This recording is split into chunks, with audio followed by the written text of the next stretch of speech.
Assalamualaikum warahmatullahi wabarakatuh. Perkenalkan, nama saya Fahmi Pratama dari kelas 11 RPL 2. Di sini saya akan menceritakan khutbah sholat Jumat. Khutbah sholat Jumat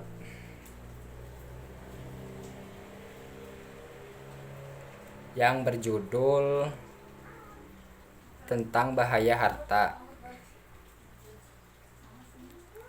Alhamdulillahirobbil alamin, segala puji syukur atas segala kenikmatan, karunia serta rahmat kepada hamba-hambanya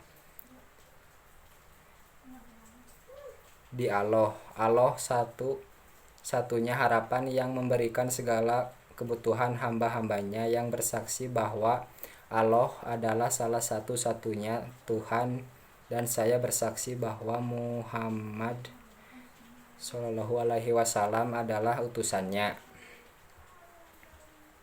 Hadirin yang dirahmati Allah, marilah kita bertakwa kepada Allah Subhanahu wa Ta'ala dan memohon hidayah serta rahmat darinya, karena tanpa pemberian darinya kita tidak akan pernah merasakan nikmatnya hidayah dan rahmat, sehingga semuanya harus diminta, karena pada dasarnya Allah adalah maha membolak-balikan hati manusia.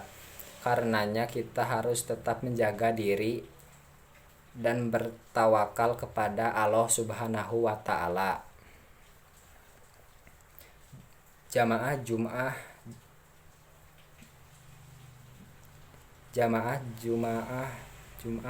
rahimakumullah.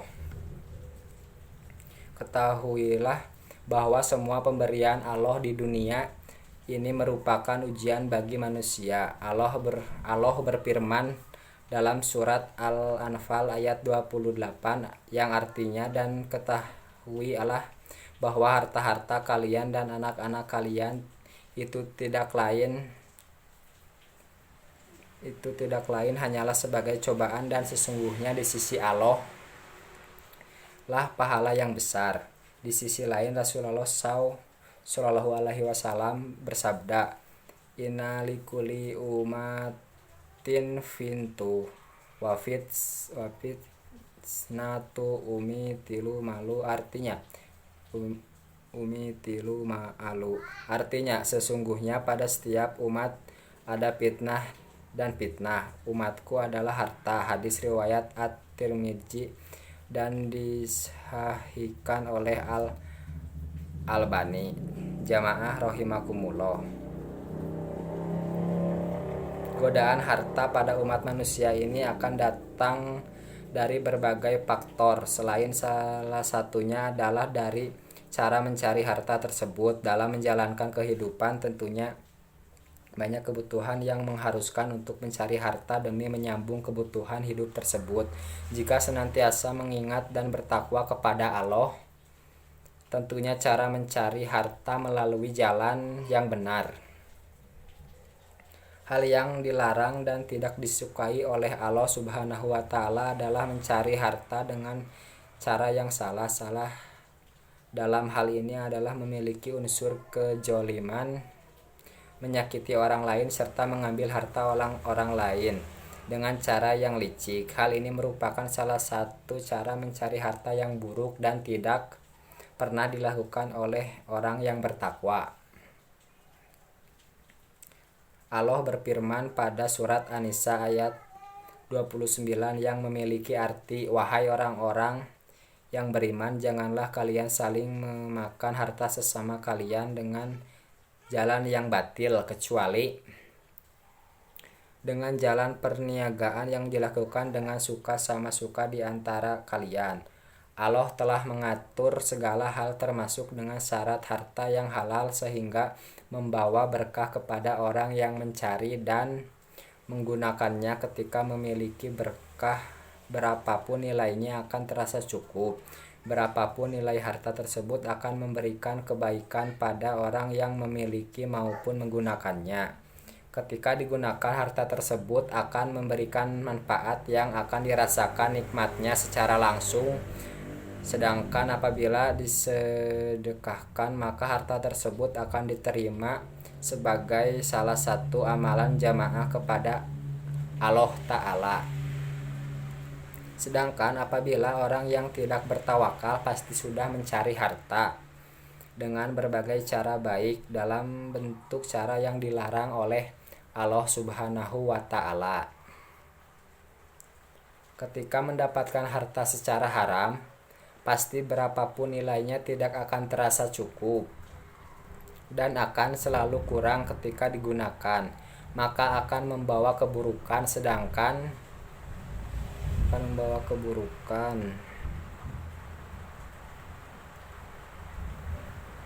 Sedangkan ketika disedekahkan maka akan ditolak oleh Allah Subhanahu wa Ta'ala. Di sisi lain, harta tersebut yang nantinya membawanya masuk ke dalam neraka. Mudah-mudahan kita termasuk orang yang bertakwa dan dijauhkan dari api neraka. Jamaah rahimakumullah. Ternyata tanpa kita sadari, diri kita juga bisa menjadi salah satu faktor orang yang menyebabkan godaan harta datang kepada kita. Ketika diri ini menginginkan sesuatu yang tergolong keinginan dalam bentuk harta, maka hal tersebut tergolong dari nafsu yang akan menjerumuskan. Juga keinginan tersebut dapat menjadikan kita untuk mengejar harta. Mengejar harta termasuk dalam aspek duniawi, sedangkan dalam kehidupan ini kita harus mengerjakan perilaku seimbang antara dengan Allah Subhanahu wa Ta'ala dan manusia. Di sisi lain, dalam kehidupan ini kita harus mencari ridho Allah, di mana ridho tersebut hanya dapat diperoleh melalui ibadah yang dijalankan dalam sehari-hari.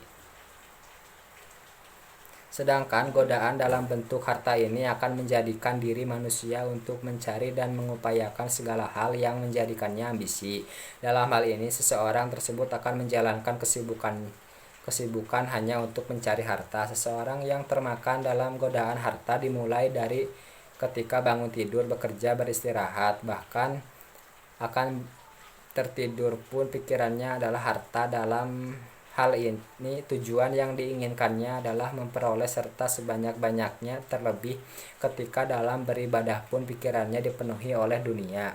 Padahal seperti yang kita ketahui, Allah Subhanahu wa Ta'ala memberi kita rezeki yang sudah ditetapkan sebelum kita terlahir di dunia. Orang yang mengedepankan perilaku bekerja dari pagi hingga malam tersebut merupakan sosok manusia yang telah tertipu dan tergoda oleh duniawi, sehingga orang tersebut mulai melalaikan dari beribadah kepada Allah Subhanahu wa Ta'ala. Jamaah rahimakumullah, jiwa yang telah tergoda oleh harta juga akan mengalami kesulitan bersedekah pada setiap harta yang telah diperoleh. Dalam hal ini, ketika memiliki harta, orang tersebut akan mengalami kesulitan untuk memberikan zakat serta tidak ingin memberikan hartanya untuk membantu orang yang mengalami kesulitan di sekitarnya. Sedangkan di sisi lain, orang tersebut mengeluarkan uangnya untuk suatu hal yang tidak memiliki kebermanfaatan terhadap sesama manusia. Hal inilah yang disebut sebagai nafsu yang telah menjalar pada orang tersebut. Allah Subhanahu wa Ta'ala telah menyebutkan tentang hal ini dalam surat Al-Isra ayat 26-27 yang memiliki arti sebagai berikut.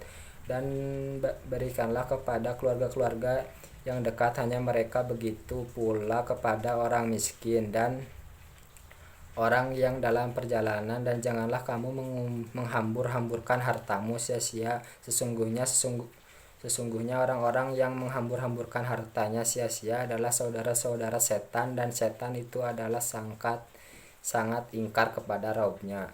Tentu saja mendengar hal tersebut hati kita mulai terketuk dan mulai berdoa untuk dihindarkan dari godaan harta ini. Meskipun tidak kita ketahui sangat banyak sekali orang yang memiliki ilmu agama yang tinggi dan selalu istiqomah menjalankannya, namun ketika tergoda oleh harta kemudian melakukan penyimpangan dalam Hal ini merupakan proses dari sifat harta itu sendiri yang memberikan rasa puas kepada orang yang menggunakan harta tersebut untuk suatu hal yang sia-sia. Kemudian orang tersebut memiliki kehidupan yang mewah dan memiliki sifat yang sombong sehingga akhirnya memunculkan kemaksiatan yang lain. Karenanya kita harus senantiasa meminta pertolongan Allah untuk dijauhkan dari bermacam jenis godaan harta yang dapat merubah kita menjadi orang yang tidak bertakwa kepada Allah. Semakin takut kita kepada Allah dan selalu berdoa, maka kita akan terhindar dari hal-hal yang tidak disukai oleh Allah. Justru ketika kita merasa aman, maka hal tersebut akan menjauhkan dari Allah Subhanahu wa taala.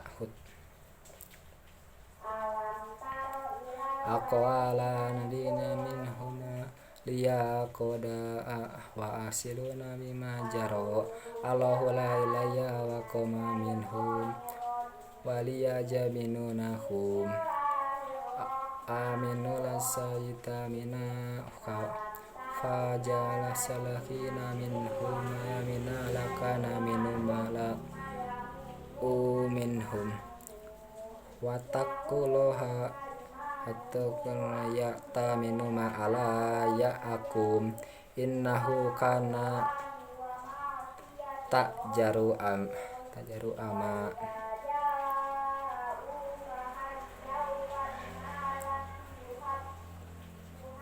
Mungkin segitu saja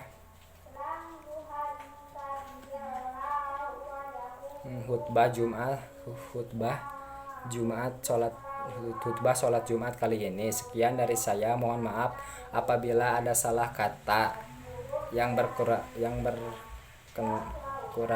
berkenan di hati. Mohon maaf apabila ada kesalahan. Wabillahi taufiq wal hidayah. Wassalamualaikum warahmatullahi wabarakatuh.